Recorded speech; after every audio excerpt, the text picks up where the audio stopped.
Hello students, good evening.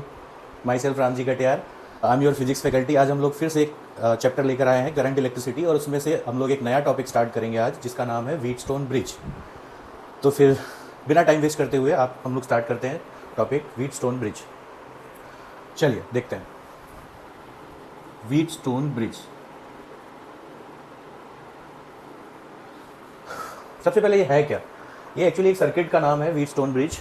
इस circuit में होता क्या है कि हम लोग सीरीज पैरेलल नहीं पहचान पाते हैं। ये एक नॉर्मल सर्किट नहीं है। जैसे नॉर्मल सर्किट जो होते हैं, जैसे एक रजिस्टर जुड़ा हुआ है, उसके साथ दूसरा जुड़ा हुआ है, उसके साथ तीसरा जुड़ा हुआ है, तो हम बोलते हैं ये सीरीज सर्किट है। या एक रजिस्टर जुड़ा हुआ है, उसके ऊपर से दूसरा जुड़ा हुआ है, दोनों रजिस्टर के एंड आपस में कनेक्टेड है, तो हम बोलते हैं पैरेलल है। बट ये एक ऐसा सर्किट होता है व्हीटस्टोन ब्रिज जिसमें सीरीज पैरेलल आपको नजर नहीं आएगा। और जैसा कि इसका नाम है ब्रिज, इसमें एक ब्रिज होता है। कुल मिला के इसमें 5 रजिस्टर होते हैं, बीच में एक ब्रिज होता है। दिखता कैसा है ये? इस तरीके का, देखिए, ऐसा एक रजिस्टर, उसके साथ दूसरा रजिस्टर, फिर ऐसा तीसरा रजिस्टर, ऐसा चौथा रजिस्टर, और बीच में एक ब्रिज है, ब्रिज रेजिस्टेंस, इसको बोलेंगे हम ब्रिज रेजिस्टेंस। और यहाँ पे एक लगा होगा गैल्वेनोमीटर, जो डिफ्लेक्शन मेजर करेगा, करंट मेजर करेगा, स्मॉल करंट मेजर करता है एक्चुअली गैल्वेनोमीटर। यहाँ पे एक रेजिस्टेंस होगा R1, यहाँ होगा R2, यहाँ होगा R3, यहाँ होगा R4। यहाँ एक बैटरी लगा लो आप। तो इस सर्किट को बोलते हैं व्हीटस्टोन ब्रिज। ये बीच वाला जो रजिस्टर है R5, this is called bridge resistance. ये गैल्वेनोमीटर क्या मेजर करेगा? इस रजिस्टर में जो भी करंट होगी वो मेजर करेगा ये। तो ये बीच में जो लाइन लगी हुई है ना, बीच वाला जो सर्किट है, ये ब्रिज की तरह बिहेव कर रहा है। क्या ये सीरीज पैरेलल है? नहीं, बिल्कुल भी नहीं। ये एक नॉर्मल सर्किट बिल्कुल भी नहीं है, क्योंकि अगर ये बीच में ना होता तो फिर ये सीरीज सर्किट होता। लेकिन ये बीच में लगा हुआ होने की वजह से ये सीरीज सर्किट नहीं है, ना तो ये पैरेलल है, क्योंकि यहाँ का पोटेंशियल डिफरेंस, यहाँ का पोटेंशियल डिफरेंस अलग अलग होगा। तो ऐसे सर्किट को व्हीटस्टोन ब्रिज बोलते हैं। और इसको सॉल्व करने का तरीका क्या है वो हम समझेंगे आज अपने टॉपिक में। तो सपोज करो कि यहाँ पे एक बैटरी लगी हुई है V वोल्ट की, यहाँ से करंट आई, कुछ I करंट आ रही है। तो हमें एक बात पता है कि बैटरी से जितनी भी करंट आती है उतनी ही वापस भी आती है घूम के, क्योंकि current is rate of flow of charge. Charge is always conservative in nature. Charge conservative रहता है, चार्ज कभी लॉस होता नहीं। जितना यहाँ से चार्ज फ्लो करेगा वापस घूम के उतना ही आएगा। तो अगर सपोज यहाँ से करंट I निकली, कुछ करंट यहाँ गई और बाकी की करंट यहाँ चली गई, डिवाइड हो गई I1 I2। अब डिवाइड हो गई I1 I2 अलग अलग भी हो सकते हैं, सेम भी हो सकते हैं। दैट डिपेंड्स कि R1 R2 सेम है या अलग अलग है। वैसे हमने सबको अलग अलग माना है, तो ये अलग अलग ही रखना है अपने को। तो ये I1 I2 डिफरेंट है। अब सोचो कि ये I1 करंट जब यहाँ जाएगी तो फिर से डिवाइड हो जाएगी। कुछ सपोज करो इसमें चली गई I2, इसको कुछ नया नाम दे देते हैं, I3 नाम दे देते हैं। कुछ करंट इसमें चली गई तो बाकी की करंट इसमें गई होगी, कितनी? I1 minus I3। बाकी की करंट यहाँ से आई, यहाँ से आई, ये दोनों मिल के यहाँ पे आ गए। या ऐसा करते हैं ना, इसमें करंट मान लेते हैं IG, current in galvanometer is IG, तो ये I3 हो जाएगा I1 माइनस IG। ठीक, अब ये I2 और IG मिलके यहाँ पे आ जाएगा, I2 प्लस IG। अब ये I2 प्लस IG और I1 माइनस IG मिलके फिर से वही I1 प्लस I2 हो जाएंगे, दैट इज I। ये एक सर्किट है जिसको व्हीटस्टोन ब्रिज बोलते हैं। तो गैल्वेनोमीटर कितनी रीडिंग देगा? IG, क्योंकि गैल्वेनोमीटर में करंट IG जा रही है। अच्छा, अब इसके ना, अब आपके मन में एक सवाल आना चाहिए कि सर ये IG करंट नीचे ही बहेगी या ऊपर भी बह सकती है? ये भी एक क्वेश्चन है अपने आप में। तो इसको अपन समझते हैं, 3 केसेस लेते हैं डिफरेंट, उन केसेस के थ्रू इस चीज़ों को समझने की कोशिश करते हैं कि ये जो IG करंट है वो नीचे बहेगी या ऊपर बहेगी या नहीं बहेगी। 3 डिफरेंट केसेस लेते हैं। Case number 1, if R1 by R2 is greater than R3 by R4। ये केस नंबर 1 है। अगर R1 R2 का रेशियो R3 और R4 के रेशियो से ज़्यादा है, इस केस में क्या होता है, जब ये और ये इन दोनों का रेशियो इन दोनों के रेशियो से ज़्यादा रहता है, तो यहाँ वाला जो पोटेंशियल है, सपोज यहाँ का पोटेंशियल X है और यहाँ का पोटेंशियल Y है, तो यहाँ वाला पोटेंशियल कम आता है और यहाँ वाला पोटेंशियल ज़्यादा आता है, तो करंट ऊपर की तरफ फ्लो होती है इन दिस केस। ऐसा हो क्यों रहा है, आप इसको ध्यान से देखिए। If R1 by R2 is greater than R3 by R4, मतलब यहाँ वाला रजिस्टर और यहाँ वाले रजिस्टर का रेशियो ज़्यादा है, मतलब ये इससे ज़्यादा है। R1 बाई R2 का रेशियो इस वाले रेशियो से ज़्यादा है। तो होता क्या है कि यहाँ पे करंट कम फ्लो होगी, क्योंकि रेजिस्टेंस का रेशियो यहाँ ज़्यादा है। यहाँ करंट कम फ्लो होगी, यहाँ करंट ज़्यादा फ्लो होगी, मतलब I2 डोमिनेट करेगा I1 से, तो नेट करंट ऊपर की तरफ फ्लो होगी। In this case potential of Y will be greater than potential of X। That means current will flow from Y to X। ये केस नंबर 1 है। This condition is called unbalance Wheatstone bridge. ये Wheatstone bridge unbalance है अभी। अब balance क्या होता है वो मैं आपको बताऊंगा। This is called unbalanced Wheatstone bridge. मतलब R1/R2 का रेशियो R3/R4 से ज़्यादा है, तो यहाँ का पोटेंशियल ज़्यादा, यहाँ का पोटेंशियल कम, तो करंट हाई पोटेंशियल से लो पोटेंशियल फ्लो होती है हमेशा, तो current will flow from Y to X। ये बात आप याद रखिए। Similarly case number 2, if R1/R2 is less than R3/R4, just उल्टा इसका। तो अगर ऐसा हो गया तो क्या होगा, ये वाले रेजिस्टेंस का रेशियो इस वाले रेजिस्टेंस से कम है, मतलब यहाँ करंट कम, यहाँ करंट ज़्यादा, तो ये वाली करंट डोमिनेट करेगी। तो अल्टीमेटली करंट कैसे फ्लो होगी, यहाँ से यहाँ। मतलब ये जो डायग्राम आपके सामने बना हुआ है वो इस केस का है। मतलब x is high potential and y is low potential. इसका मतलब in this case Vx is greater than Vy, that means current will flow from x to y। In this case current will flow from x to y। ये दो बातें आप याद रखिए। ये दोनों ही कंडीशन अनबैलेंस व्हीटस्टोन ब्रिज है, मतलब अपना जो सर्किट है वो अनबैलेंस कंडीशन में है। These two cases are called unbalance Wheatstone bridge. आगे आने वाली वीडियोस में मैं ये भी बताऊंगा अनबैलेंस व्हीटस्टोन ब्रिज को सॉल्व कैसे करते हैं, मतलब ये I1, I2, IG की वैल्यूज कैसे निकलेंगी, वो मैं आगे आने वाले वीडियोस में बता दूंगा। अभी फिलहाल हम लोग समझते हैं case number 3 which is called balanced Wheatstone bridge. Maximum exams में वो अपने सिलेबस में रहता है। कौन सा? Balanced Wheatstone bridge. Unbalanced Wheatstone bridge syllabus में, कुछ एग्जाम्स के सिलेबस में नहीं है, जैसे नीट के सिलेबस में नहीं है, तो हम उसको अलग से एक वीडियो बना के कवर करेंगे। ठीक है, अभी हम लोग पढ़ते हैं balanced Wheatstone bridge, case number 3, balanced WSB Wheatstone bridge. Wheatstone bridge balance कब होता है? जब ये R1 और यहां हमने लिखा था,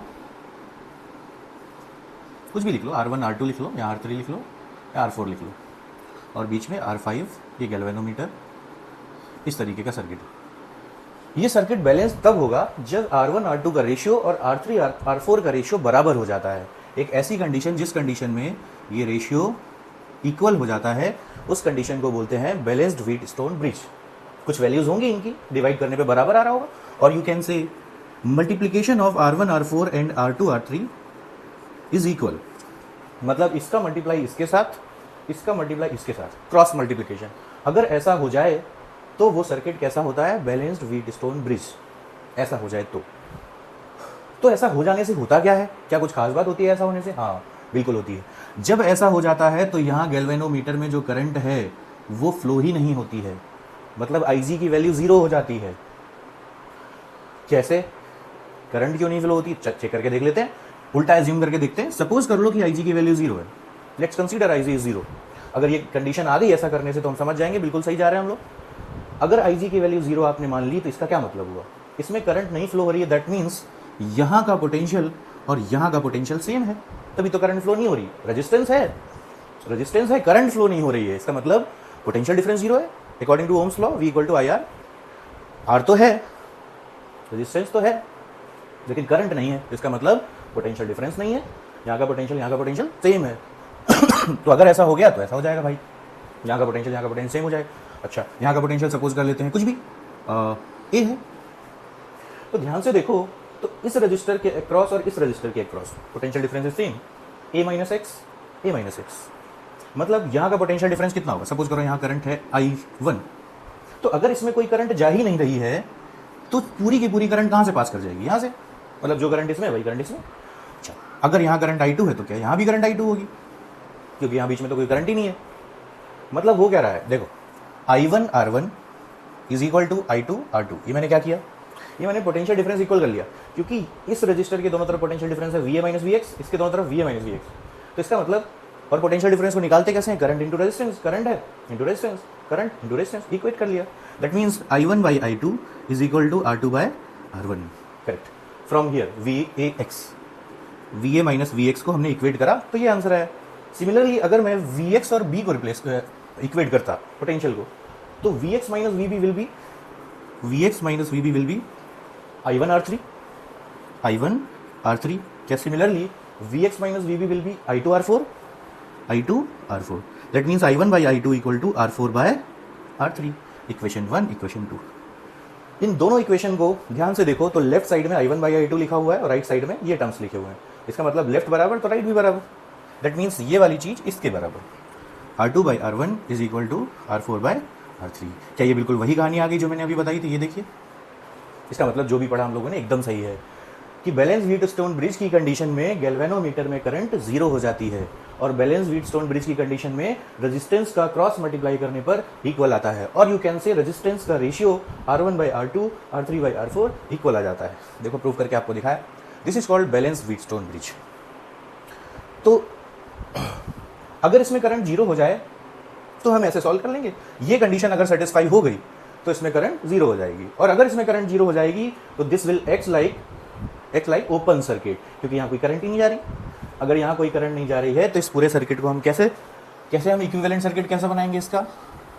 equivalent circuit for balance Wheatstone bridge, equivalent circuit for balanced Wheatstone bridge. तो इक्विवेलेंट सर्किट कैसा बनेगा सोचिए आप।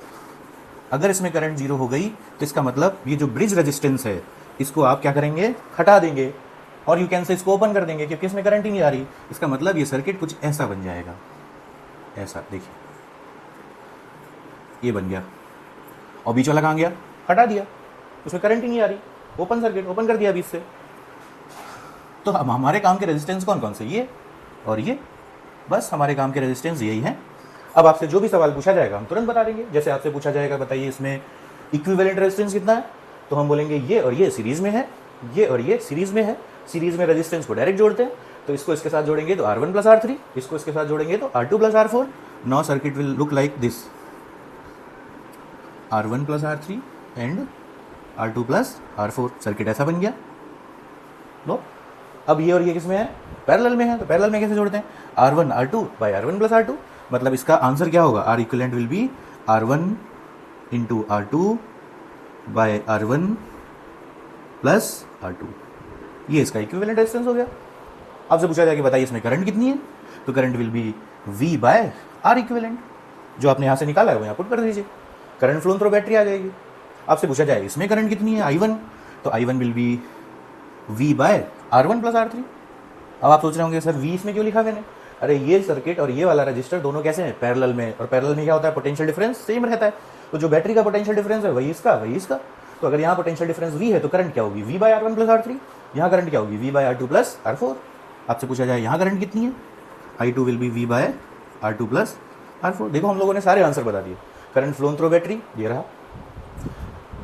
ऊपर वाले सर्किट में करंट I1 ये रही, नीचे वाले में करंट I2 ये रही, इक्विवेलेंट रेजिस्टेंस अक्रॉस बैटरी ये रहा। तो ये पूरा सॉल्यूशन किसके लिए है? For balanced Wheatstone bridge. और बैलेंस्ड व्हीटस्टोन ब्रिज कब होता है? जब रेजिस्टेंसेस का रेशियो इक्वल हो जाता है। इस वाली आर्म और इस वाले आर्म का रेजिस्टेंस का रेशियो और इसका रेशियो इक्वल, और you can say cross multiplication of resistance equal. ऐसा अगर हो जाए तो बीच वाले सर्किट में कोई करंट नहीं बहती है, और इस केस में आप बीच वाले सर्किट को हटा सकते हैं, और हटाने के बाद आपको सिंपल सर्किट दिखेगा पुराने सर्किट्स की तरह से। या तो सीरीज दिखेगा, पैरेलल दिखेगा, ये सीरीज फिर पैरेलल, फिर आप सारे जवाब दे सकते हैं जैसा कि पहले हम लोग सॉल्व करते थे। चलो कुछ क्वेश्चन डिस्कस करते हैं regarding this concept. Balance Wheatstone bridge के कुछ क्वेश्चंस करते हैं हम लोग। जैसे क्वेश्चन नंबर 1, सपोज करो आपके पास एक सर्किट ऐसा दिया है,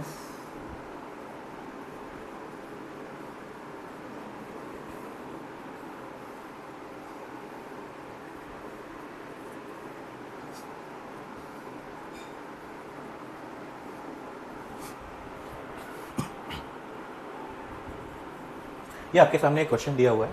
इसमें पूछा गया है find current flown through battery. I की वैल्यू क्या होगी, ये I1 क्या होगा, I2 क्या होगा। इस पूरे क्वेश्चन में ये आपसे तीनों सवाल पूछे गए, I1 I2। जैसे ही क्वेश्चन हमें सामने दिखा तो हमने देखा कि ये तो बिल्कुल वैसा ही दिख रहा है व्हीटस्टोन ब्रिज के जैसा। ये देखो, दो रजिस्टर ये हैं, दो ये हैं, बीच में एक ब्रिज लगा हुआ है। तो अब सवाल मन में आया, क्या ये बैलेंस है या अनबैलेंस है? तो बैलेंस और अनबैलेंस चेक करने का तरीका क्या है? मैंने आपको समझाया कि रेजिस्टेंस का आप क्रॉस मल्टीप्लाई करके देखिए।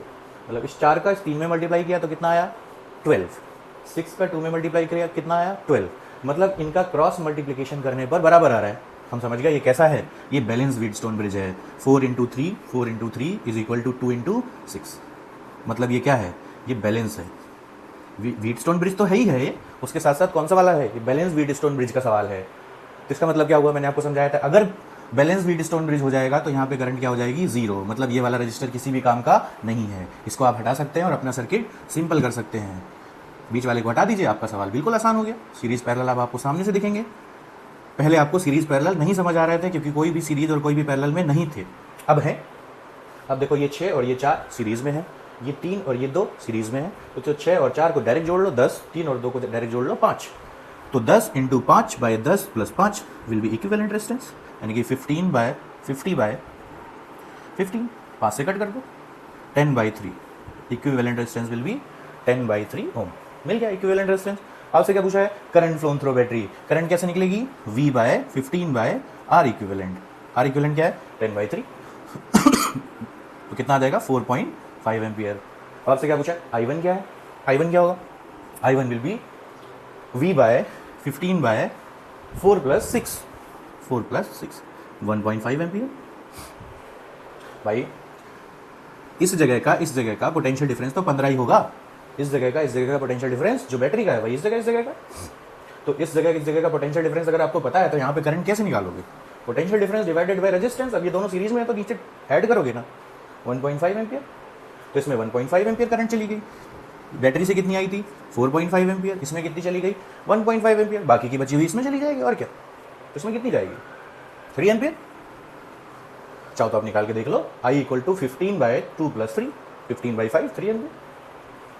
हो गया क्वेश्चन, कैसे करते हैं, चलो और प्रैक्टिस कर लेते हैं। क्वेश्चन नंबर 2,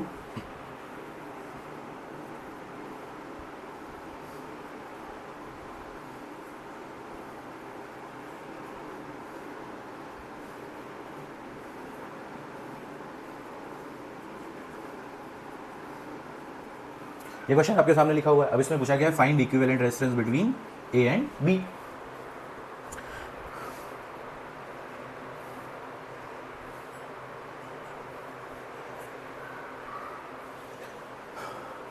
तो ये भी एक व्हीटस्टोन ब्रिज का ही क्वेश्चन है। हाँ, ये डिफरेंट फॉर्मेट में लिखा हुआ है, अभी आपको दिख नहीं रहा है वैसा, लेकिन ये भी एक व्हीटस्टोन ब्रिज का ही क्वेश्चन है। डिफरेंट फॉर्मेट होते हैं व्हीटस्टोन ब्रिज के, अगर आप इसको मॉडिफाई करेंगे ना तो आप इसको वैसा ही पाएंगे जैसा होता है। मॉडिफाई करने का तरीका बता देता हूँ मैं आपको। अगर किसी भी सर्किट को मॉडिफाई करना चाहते हो आप तो पोटेंशियल माना जाता है। सपोज इस पॉइंट का पोटेंशियल A है तो इस पॉइंट का क्या होगा A, इस पॉइंट का क्या होगा A, इस पॉइंट का पोटेंशियल अगर B है तो इस पॉइंट का क्या होगा B, इस पॉइंट का क्या होगा B, क्योंकि यहाँ तो कोई रेजिस्टेंस जुड़ा ही नहीं है। पोटेंशियल चेंज तब होता है जब बीच में कोई रजिस्टर हो। हाँ, अब इस पॉइंट का B है तो यहाँ का B नहीं लिख सकते क्योंकि यहाँ रजिस्टर जुड़ा हुआ है, यहाँ का कुछ और मानना पड़ेगा। सपोज यहाँ का पोटेंशियल C है तो यहाँ का भी C। अब इस पॉइंट का C है तो यहाँ C नहीं लिख सकते क्योंकि बीच में एक रजिस्टर है, तो यहाँ का पोटेंशियल कुछ और मान लीजिए D। हम कर क्या रहे हैं बेसिकली, हम एक्चुअली में हमें क्वेश्चन जब दिया गया तो हमें ये दिख ही नहीं रहा कि ये व्हीटस्टोन ब्रिज है, क्योंकि हमने तो व्हीटस्टोन ब्रिज ऐसा पढ़ा था रेक्टेंगल टाइप का या स्क्वायर टाइप का, ये तो वैसा दिख ही नहीं रहा। तो हम क्या कर रहे हैं बेसिकली, इस पूरे सर्किट को मॉडिफाई करके वैसा बना रहे हैं। और मॉडिफाई करने का तरीका क्या है, हर पॉइंट के पोटेंशियल मान लिए जाते हैं। अब इस क्वेश्चन में हमने पोटेंशियल मान लिए, हमें 4 पोटेंशियल दिख रहे हैं A B C और D। उन चारों पॉइंट्स को आप ऐसे बना लीजिए A B C and D, 4 point बना लिए हमने ऐसे। अब क्या करें, जैसा ये क्वेश्चन में रेजिस्टेंस जुड़े हुए हैं वैसा यहाँ जोड़ लीजिए। जैसे A और D के बीच में ये 2 ओम जुड़ा हुआ है, A और D के बीच में 2 ओम जोड़ लीजिए। क्या A और C के बीच में 4 ओम जुड़ा हुआ है, A और C के बीच में 4 ओम जोड़ लीजिए। क्या C और D के बीच में 2 है, C और D के बीच में 2 जोड़ लीजिए। C और B के बीच में 10 है, C और B के बीच में 10 जोड़ लीजिए। B और D के बीच में 5 है, यहाँ 5 जोड़ लीजिए। देखो अब ये सर्किट आपको बिल्कुल व्हीटस्टोन ब्रिज के जैसा ही दिख रहा है। अभी पहले नहीं दिख रहा था, अब दिख रहा है। तो ये भी एक व्हीटस्टोन ब्रिज का ही एक नया फॉर्मेट है, ये भी व्हीटस्टोन ब्रिज ही कहलाता है। तो इसमें देखिए क्या ये बैलेंस व्हीटस्टोन ब्रिज है या अनबैलेंस है, चेक करते हैं। 4 × 5 20, 10 × 2 20, मतलब ये बैलेंस व्हीटस्टोन ब्रिज है। तो क्या करेंगे, बीच वाले को हटा देंगे, हटाने के बाद 4 और 10 को सीरीज में जोड़ लेंगे 14, और नीचे वाले 2 और 5 को सीरीज में जोड़ लेंगे 7। फिर क्या करेंगे, इक्विवेलेंट रेजिस्टेंस, अब इसको पैरेलल में कैसे जोड़ते हैं, R1 R2 by R1 plus R2, 14 × 7 bye 21। बस थोड़ा सॉल्व कर लो, आंसर इज 14/3 ओम। तो ये बैलेंस व्हीटस्टोन ब्रिज का एक नया फॉर्मेट का क्वेश्चन है, ये भी एक बैलेंस व्हीटस्टोन ब्रिज है। आप इस वाले डायग्राम को याद रखें, क्योंकि अगर क्वेश्चन सामने आएगा तो आप समझ जाना है बैलेंस व्हीटस्टोन ब्रिज है, फिर आपको मॉडिफाई करने की जरूरत नहीं, फिर आप ऐसे चेक कर लीजिएगा 2 × 10 20, 5 × 4 20, बीच वाले को हटा दीजिएगा और ऐसे सॉल्व कर लीजिए। एक और क्वेश्चन देखते हैं, क्वेश्चन नंबर 3।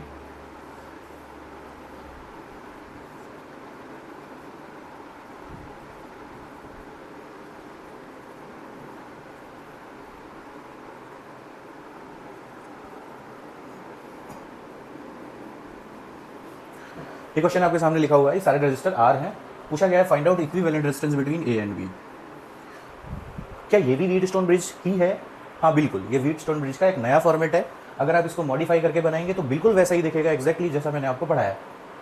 अभी आपको नहीं समझ में आ रहा है कि ये व्हीटस्टोन ब्रिज है या नहीं है। हाँ, इसमें 5 रेजिस्टेंस जुड़े हुए हैं, 1 2 3 4 5। आप इसको मॉडिफाई करके चेक कर लीजिए एक बार। देखिए मैं करके बताता हूँ। इस पॉइंट का पोटेंशियल कितना है A, इस पॉइंट का कितना है B, तो यहाँ का कितना होगा B, क्योंकि बीच में तो कुछ भी नहीं है। यहाँ का कितना होगा A। अब यहाँ का पोटेंशियल अलग होगा क्योंकि यहाँ पे रजिस्टर है, तो यहाँ का लिख लीजिए C। यहाँ का पोटेंशियल कुछ अलग होगा, लिख लीजिए D। अब क्या करना है, अब वही A B C D 4 points बना लिए। जैसे जैसे रजिस्टर जुड़े हैं वैसे सारे यहाँ पे जोड़ दीजिए। जैसे देखिए A और D के बीच में एक है और A और C के बीच में भी एक है।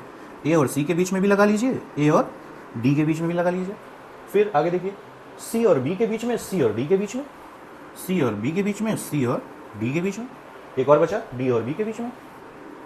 देखो बिल्कुल वैसे ही दिख रहा है व्हीटस्टोन ब्रिज। क्या ये बैलेंस है? हाँ बैलेंस है। R into R R square, R into R R square. इसको हटा दीजिए। हटाने के बाद क्या होगा, ये R और ये R सीरीज में बन जाएंगे कितना 2R, और नीचे वाले दोनों R क्या बन जाएंगे 2R। फिर इनको क्या कर लीजिए, पैरेलल में जोड़ लीजिए, तो क्या आंसर आएगा R।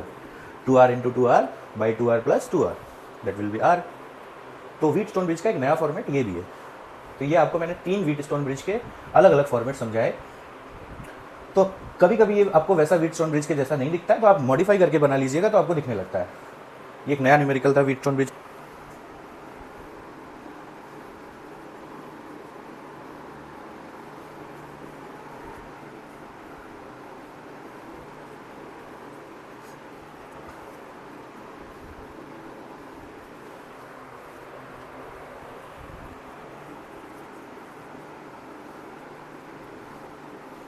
आपके सामने एक नया क्वेश्चन है, क्वेश्चन नंबर 4।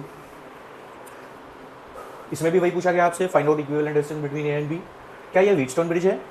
अब आप देखिए, हाँ अगर थोड़े थोड़े को देखा जाए तो है ये क्वेश्चन। इस क्वेश्चन में 5 रजिस्टर तो नहीं है, 8 रजिस्टर हैं। लेकिन अगर आप इतने पोर्शन को देखिए, इतने को, सिर्फ इतने को, इतने पोर्शन को देखिए, तो ये आपको बैलेंस व्हीटस्टोन ब्रिज नजर आएगा। 20 इंटू 5 100, 10 इंटू 10 100, मतलब ये 10 ओम रजिस्टर को हम हटा सकते हैं। तो हटा लीजिए और फिर इसको क्या कर लीजिए, सीरीज में जोड़ लीजिए। इस बीच वाले को हटा लिया तो 10 और 5 कितना हो गया 15। सिमिलरली 10 और 20 कितना हो गया 30। बाकी का जैसा बना है वैसा बना लीजिए, नया सर्किट बन गया। अब इसको देखिए, क्या ये भी व्हीटस्टोन ब्रिज है? हाँ करेक्ट। 15 into 30 450, 15 into 30 450।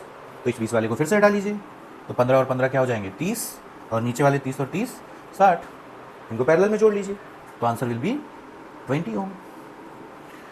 तो इस क्वेश्चन से हम लोग क्या सीखे कि व्हीटस्टोन ब्रिज को हम, ऐसा नहीं है कि 5 ही रजिस्टर हो तभी व्हीटस्टोन ब्रिज सॉल्व करा जाता है। करा 5 में जाता है, लेकिन उसके बाद व्हीटस्टोन ब्रिज एक, उसके बाद दूसरा, उसके बाद तीसरा, ऐसा भी क्वेश्चन हो सकता है। तो इसमें भी ऐसा लगाया जा सकता है। तो 5-5 करके कॉम्बिनेशन बना के हम लगा सकते हैं। जैसे इन 5 को सॉल्व करके हमने 2 बना लिए, बाकी के 2 ये हैं, बीच में ये है, तो 5 का कॉम्बिनेशन सॉल्व करके हमने ये 2 बना लिए। ये 5 का सॉल्व करके हमने कितने बना लिए, इसको सॉल्व करके, इसको सॉल्व करके ये 2 बना लिए। फिर 2 इधर, 1 इधर, फिर अगला कॉम्बिनेशन मिल गया हमें। मतलब ऐसे 5-5 के कॉम्बिनेशन बना के हम व्हीटस्टोन ब्रिज को भी सॉल्व कर सकते हैं। ये नया क्वेश्चन हमें ये सिखा रहा है। तो ये थी आज की क्लास बच्चों। आई होप आपको समझ में आया होगा अच्छे से। कोई भी क्वेरी हो तो आप कमेंट में कोई भी क्वेरी ड्रॉप कर सकते हैं आप लोग, और कोई भी टॉपिक आपको पढ़ना हो तो कमेंट बॉक्स में please comment and like and subscribe and share. Thank you.